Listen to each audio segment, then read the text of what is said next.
Tere! Minu nimi on Aita ja ma olen töötanud Kaitseministeeriumis eri positsioonidel juba üle 15 aasta.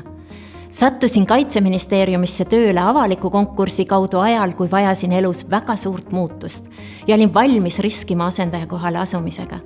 Ma olen aru saanud, et ei tasu karta muutusi ega riske, vaid tuleb liikuda oma unistuste poole ja teha seda, mis endale meeldib. Mulle meeldib töötada Kaitseministeeriumis just seetõttu, et siin on inimesed, kes teevad oma tööd südame, kire ja suure pühendumusega ning keda kõiki seob soov panustada Eesti riigikaitsesse ja julgeolekusse.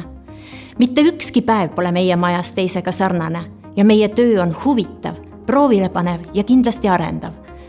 Minu juhtida on Kaitseministeeriumi dokumendihalduse osakond, kus korraldatakse ministeeriumi dokumendihaldust, asjaajamist ja arhiivindust ning koordineeritakse ka ministeeriumi valitsemisala dokumendihaldust. Minu meeskonnas on 12 inimest ja võin uhkusega öelda, et Kaitseministeeriumi 2019. aasta kolleegi tiitliga pärjati just minu inimene.